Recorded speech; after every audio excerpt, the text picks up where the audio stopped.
Art shouldn't be forced, but I forced it this time and I am not happy about it. I sit here wanting to draw something with no actual ideas. I'm flipping through an old unfinished sketchbook looking for something to inspire me, but I'm just not feeling it. I spent all day thinking about drawing and painting, but when I'm finally here in front of all my stuff, nothing wants to happen. I ask myself, what have I not done in a while? Well, I haven't used watercolor in some time, so I guess I can do that.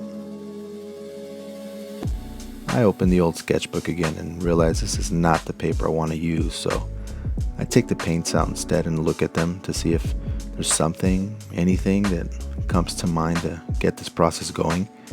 Then I realize this is watercolor, so it only makes sense to use watercolor paper, right? What have I not drawn in a while? I don't know, a building, a house in the middle of nowhere with a basement, I guess. So I get everything ready to start painting and I don't know, hope for the best, maybe have some fun doing this as I get one last look at this sketch before I either make something cool or ruin it. And as I'm taping it down, it hit me.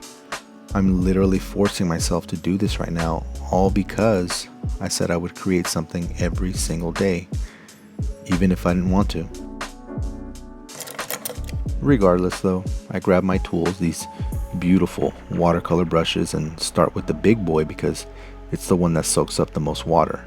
I'm gonna need it in order to apply an initial wet layer on the roof of this random house that I didn't even want to draw to begin with. But here we are nonetheless, moving along, mixing up some reddish, brownish tones to lay down a base layer for what's going to be an old, rusted roof. The reason I applied a layer with only water before applying any paint is because I wanted the colors to flow in their own random directions and to create a look with a little texture. But of course, I didn't apply enough water to this cold press watercolor paper because again, I'm being negative and I didn't think things through. All because I wanted to create something, anything, in a hurry, regardless of how I did it. But quickly learning from my first mistake, I sit here really loading up the brush and soaking this paper because cold press watercolor paper is really thirsty. And that was a joke. And now that these base layers are down, it's time to build on them and start adding shadows, textures, and details.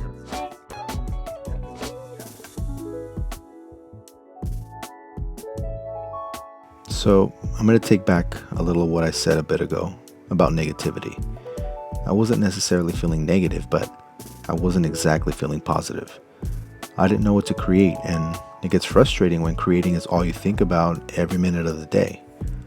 A lot of my artist friends feel the same way, and one thing I learned is that if you're not feeling inspired, it's okay. Take a break. But clearly I didn't follow that advice this time. Inspiration isn't a switch you can just turn on and off. You have to feel it. One thing that works for me personally is looking at my tools. I look at my brushes, I look at my palettes, I look at my markers, my colored pencils, my stacks of paper, and I try to picture something that I want to create with them. If I have a general idea in mind, looking at my tools just helps narrow down how I'm going to create it, and slowly it begins coming together.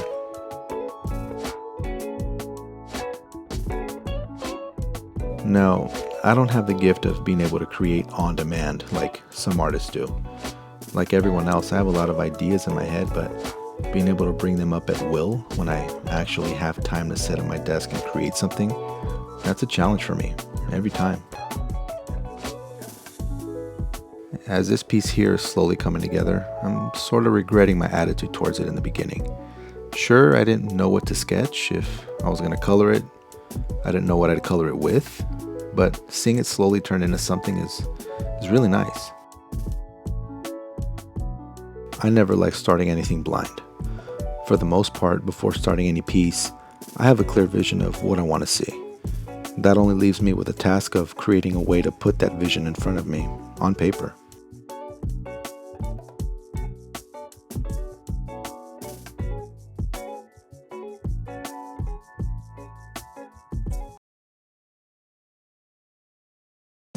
This time, since I forced myself to create this, I'm basically winging it, which isn't my go-to method, but since we're already here, it's time to use my beloved colored pencils.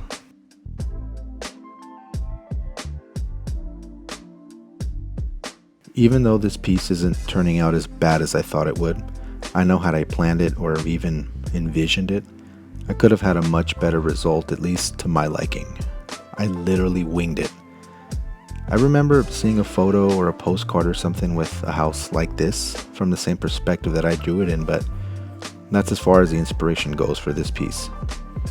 Now, there's plenty of artists out there that can go out and start a beautiful piece of artwork without any planning or even thinking about it, but forcing it like I did, it's not the way. It takes away from the fun we're supposed to have. Having fun creating is why I create in the first place, because it's fun, because I enjoy it. Forcing it is not the answer. And maybe next time I'll take my own advice and take a break. I'll take a break if I feel uninspired. For now though, I guess it didn't come out all that bad. I may go back and redo this and add what I actually envision in a scene like this. Maybe a UFO, a creepy shapeshifter hiding inside, something. But at least I'll have an idea beforehand. I'll come up with a way to make it happen and hopefully have some fun doing it.